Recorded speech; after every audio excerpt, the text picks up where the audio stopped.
I knew something was wrong the moment the cork popped. It wasn't the sound, it was the silence that followed. My husband stood there, smiling too wide, watching me like he was waiting for a performance I hadn't rehearsed for.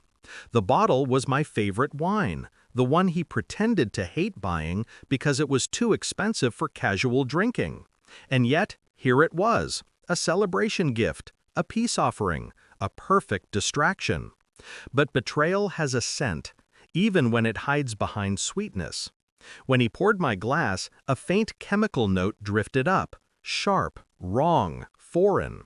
I didn't react, I just smiled, lifted the glass, and in one quiet movement, switched mine with his. 10 minutes later, he was coughing. 10 minutes after that, he was begging. But we'll get there. First, the beginning. He wasn't always a monster. That's the part that still irritates me. When I met him, he was warm, attentive, almost painfully sincere. He noticed details, my favorite pastries, my love for stormy nights, the fact that I always read the ending of a book first. I mistook attention for love. I mistook predictability for safety. Over the years, we built a life, not perfect, but ours. I trusted him, loved him, defended him. And maybe that's why his betrayal didn't destroy me. It sharpened me. It started with small shifts, late nights, new cologne, sudden defensiveness. He changed passwords he once freely shared. He guarded his phone like it held state secrets. But I didn't confront him. I wasn't ready, not because I feared the truth, but because I needed proof. Then I found it. Not a text, not a lipstick stain, something far worse. I found a voice recording. Her voice, his voice, their laughter, their plans. And then something that froze me in place. Once I'm free of her, everything will be easier. Free of me? That phrasing wasn't about divorce. That night, I didn't sleep, but I did think, a lot. Grief lasted about an hour. After that came clarity. A cold, precise clarity that hummed under my skin like electricity. I didn't scream, I didn't cry, I didn't even tell him I knew. Because revenge works best in silence. So I planned, strategically, meticulously. I documented everything, moved money quietly, met with a lawyer wearing a smile that didn't reach my eyes. I transferred the house deed to my name, something he'd never bothered to read. I redirected his emails to a private folder. I found out her name, her job, her address, and I waited. He became more careless, more distracted, more sure of himself. And on my birthday, he decided he was ready to be free. Funny how timing works. The wine he surprised me with wasn't poisoned enough to kill instantly.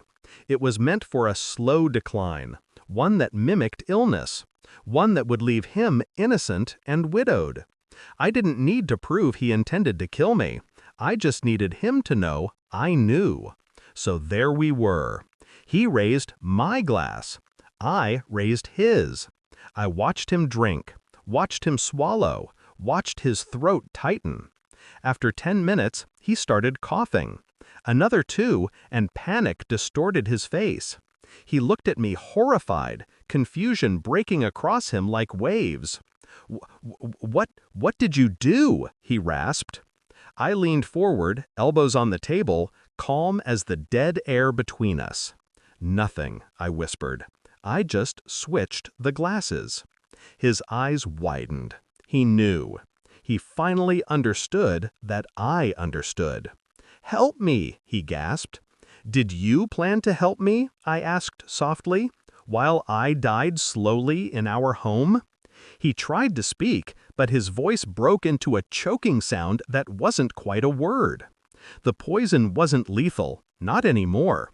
Earlier that day, I replaced the content of the bottle he tampered with. His dose wouldn't kill him, it would only reveal him. I dialed emergency services with steady hands. "My husband is having a reaction," I said calmly. "I think he might have poisoned himself. I need an ambulance." They arrived fast. He was still conscious when they strapped him to the stretcher. Still conscious when the paramedics asked me how long he'd been feeling sick.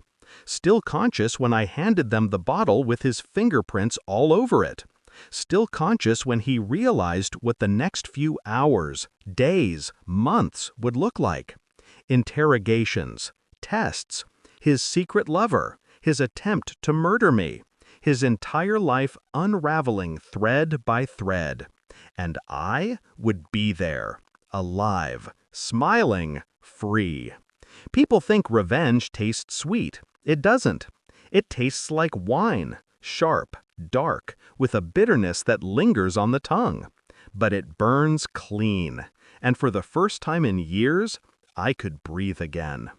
My birthday ended with the house quiet, the glass still half full, and the echo of his last terrified look imprinted on my mind like a gift. Some presents you unwrap, others unwrap you.